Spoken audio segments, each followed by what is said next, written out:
नमस्कार। Special coverage news पर आपका स्वागत और अभिनंदन। हमारे साथ हैं मुजफ्फरनगर के सांसद हरेंद्र मलिक जी। उनका भी स्वागत और अभिनंदन। धन्यवाद।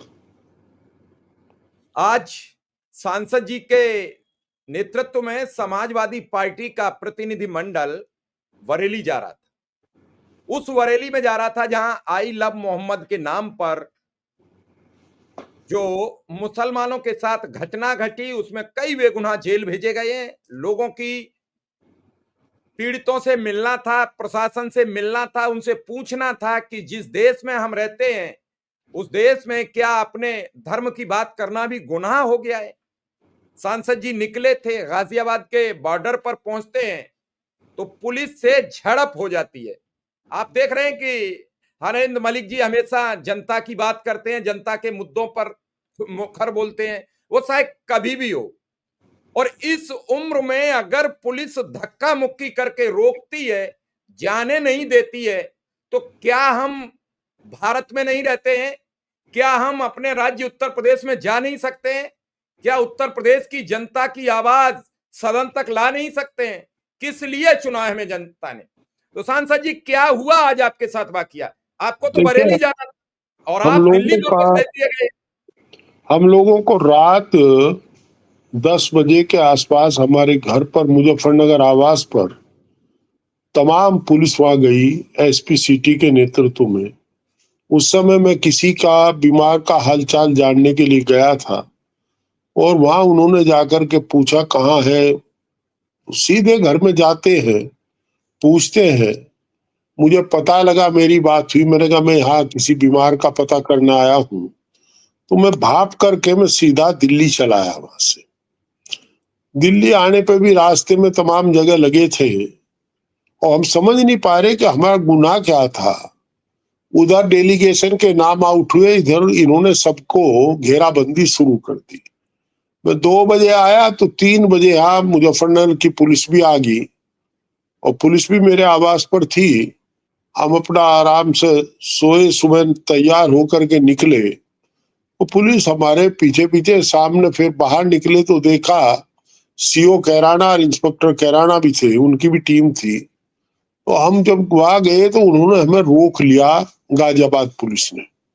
हमने उनसे यही सवाल किया कि किस आदेश के तहत आप रोक रहे हैं, किसका आदेश आपको है रोकने का, क्या अधिकार है आपको इस तरह रोकने का। पर वो कोई जवाब नहीं दे रहे थे। हमने चलना चाहा तो उन्होंने एक मानव श्रृंखला सी बना करके हमें रोका और जो शब्द मैं कहना नहीं चाहता वो भी हुआ। हम आगे बढ़ना चाहते थे, वो हम लोगों को धकिया रहे थे पीछे को, क्या आप नहीं जाएंगे।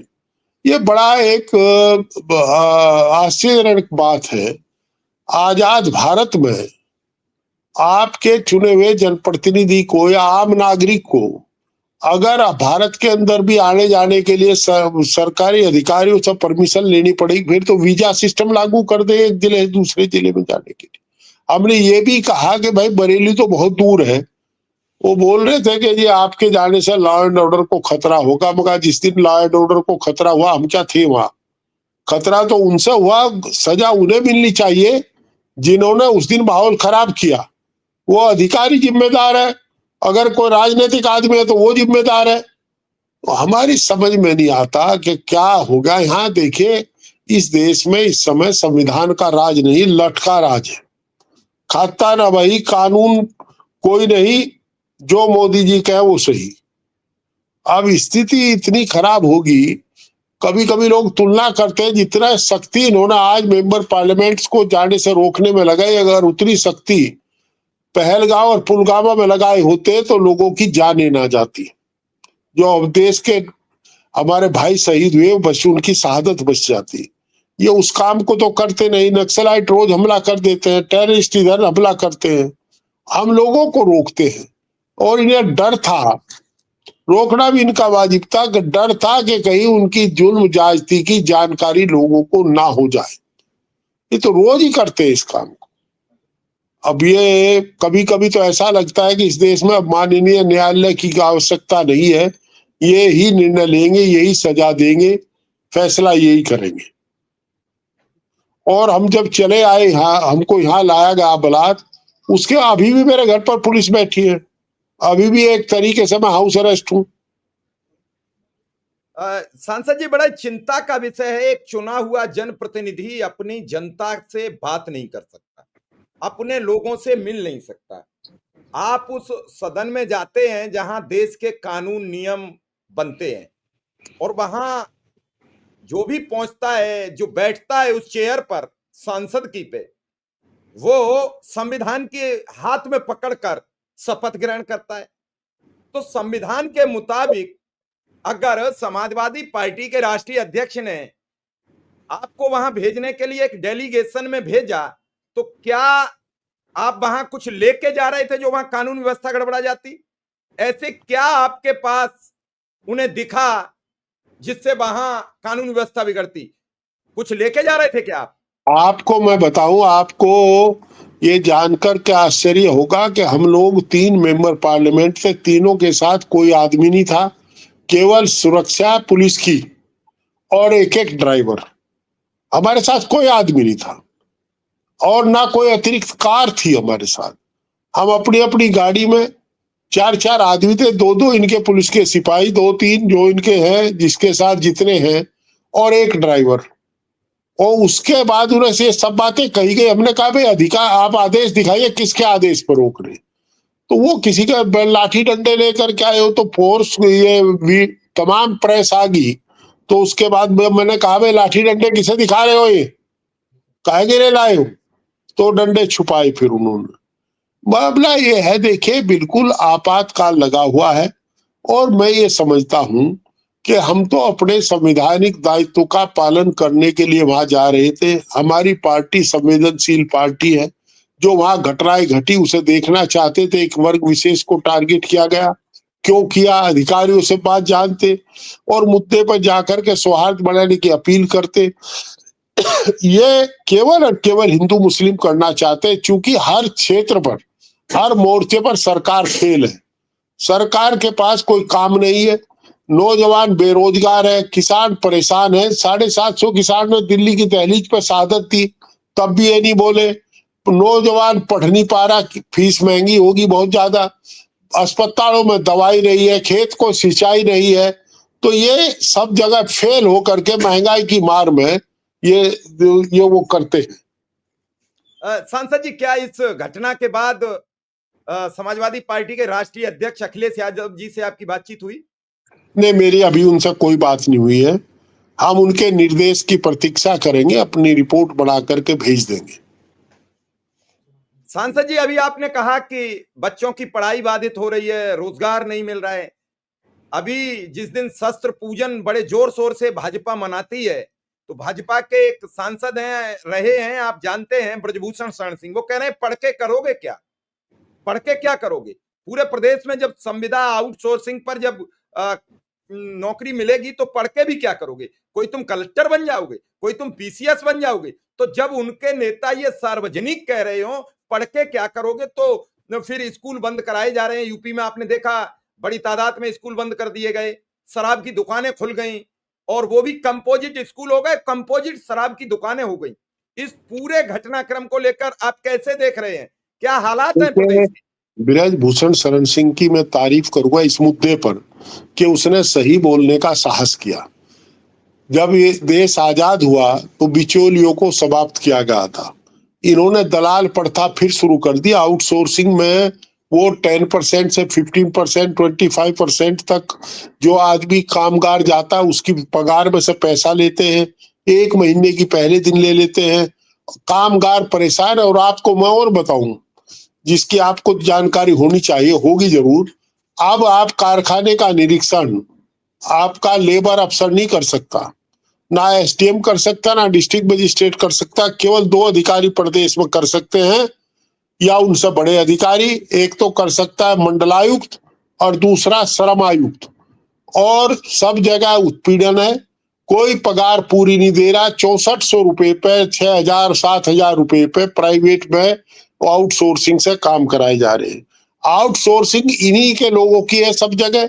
आप एम्स जैसी जगह भी आउटसोर्सिंग है, सब जगह आउटसोर्सिंग से लोग लगे हैं।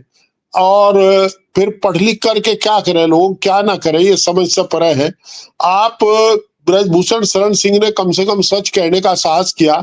हम लोग तो पीड़ित है ही, हम लोग तो रोज कहते हैं, क्योंकि समाजवादी पार्टी जहां अनुशासित पार्टी है वहीं कमेरों की पार्टी है।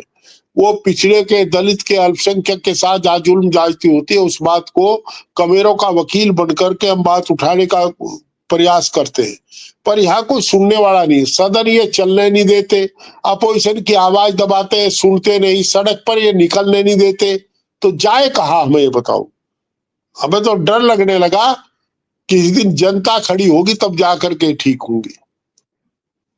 सांसद जी, एक सवाल बड़ा महत्वपूर्ण है। अब आप अगला कदम क्या उठाएंगे? आप लोग अपनी बात नहीं कह सकते, जनता के मध्य जाकर उनकी सुन नहीं सकते, उनकी आवाज नहीं बन सकते, तो क्या करेंगे, क्या सोच रहे हैं? क्योंकि आपका अनुभव बहुत लंबा है, आपने कई सरकारें देखी हैं, आपने कई सरकारों के दौर देखे हैं, आप बड़े महत्वपूर्ण पदों पर रहे हैं। ये हालात क्या थे कभी? तंग को जंग है, अति हर चीज की बुरी है, पाप का घड़ा भर चुका, किस दिन पर वो लावा बाहर निकलेगा इसका इंतजार करो, प्रतीक्षा करो। मेरे या किसी और के कहने से कुछ नहीं हो रहा, पर जनता तराई तराई कर रही है, हर जगह लूट रही है। जिस तरीके से अब तो ये माननीय न्यायपालिका का भी ठेका बाहर लेने लगे। हालांकि न्याय अभी जिंदा है, न्यायपालिका पर बड़ा विश्वास है, उसका सम्मान है हम लोगों को, परंतु ये तो प्रयास करते हैं और ये हस्तक्षेप भी करना चाहते हैं। अभी किसान का हालत बहुत खराब है, नौजवान की हालत खराब है, छोटा दुकानदार परेशान है, उद्योगपति परेशान है गुंडा टैक्स से। तो ऐसे हालात में क्रांति की तरफ जा रहा देश, कब तक जाएगा ये हमें पता नहीं। मुख्यमंत्री तो कहते हैं कि प्रदेश में अपराध खत्म कर दिया, कोई अपराध ही नहीं। आप गुंडा टैक्स का जिक्र कर रहे हैं, आप अच्छा, ट्राई ट्राई क्या? अगर प्रदेश से अपराध खत्म हो गए तो लोगों के पैर में गोली क्यों लग रही है? लोग रोज गोली क्यों मार रहे हैं पुलिस? अगर वो अपराधी नहीं है तो किसका गोली मार रहे हैं? एक तरफ अपराध खत्म करने की बात करते हैं और ये एक बात देखिए, ये तो टेरर पैदा कर रहे हैं।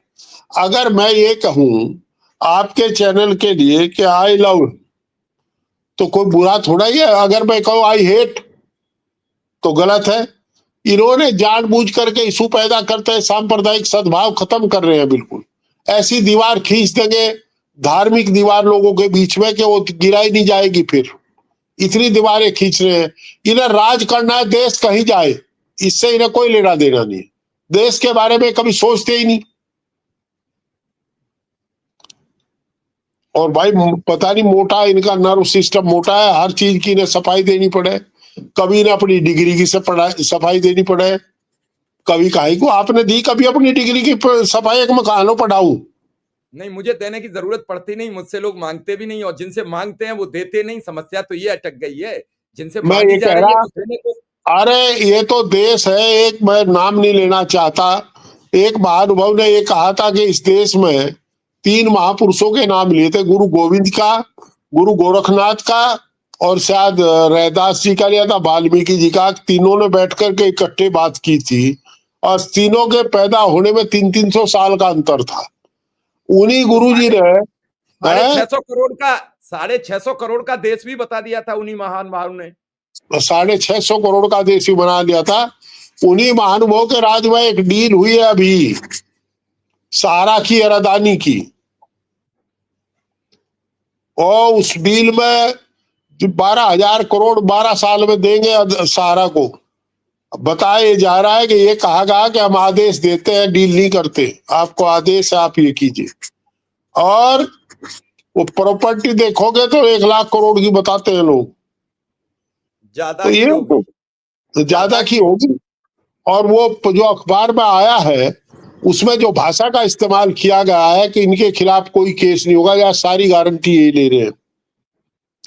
देश कहा जाएगा ये पता नहीं, मेरे मुंह से ये बात निकल गई, कल पता नहीं मेरे पास भी कोई आ जावे भाई, ना जाने किस पेश में बाबा मिल जाए बदमाश। तो यहाँ तो बहुत खराब स्थिति है। सांसद जी, आप जैसे लोग भयभीत हो जाएंगे तो फिर हम जैसे लोग क्या करेंगे? अरे हम ही ज्यादा भयभीत होंगे, आपको कहाँ डर है? डर तो हम ही ज्यादा है। हम तो डर डर के छुपे हैं भाई। परंतु इतना जरूर है, हम जानते हैं कि जो प्राण है ये परमपिता परमात्मा की कृपा पर है, किसी व्यक्ति की कृपा पर नहीं। इसलिए हम जिंदगी मौत से नहीं डरते। जो कहना बेबाक कहते हैं और निर्भीकता से कहते हैं, और कह रहे हैं कि धांधली होती है और ये देश को लूटने पर लगा है एक मशीनरी सिस्टम। उस सिस्टम के पीछे आका कौन है वो सारा देश जानता है। सांसद जी, एक छोटा सा एक दिमाग में सवाल आ गया, हालांकि मैं खत्म करना चाहता था। पीडीए से घबरा क्यों रही है भाजपा, जो तरह तरह के स्लोगन ला रही है? कभी जातिगत जो प्रोग्राम चल रहे थे समाजवादी पार्टी के, वो रुकवाए जा रहे हैं, कभी जातियों की रैली को रोका जा रहा है, और सब कुछ हो रहा है। और अभी आपने देखा, कल 2 अक्टूबर को तालकटोरा स्टेडियम में गुर्जर समाज की एक रैली होती है, तो वो दिल्ली में व्यवस्थित कर दी जाती है। यूपी में नहीं कर सकते हो। यूपी में करेंगे समाजवादी पार्टी के, तो दिल्ली नहीं करेंगे, वो यूपी में करेंगे। तो क्या ये खेल खेला जा रहा है? देखिए, मैं बताऊं आपको, समाजवादी पार्टी कभी जातिवादी रही नहीं।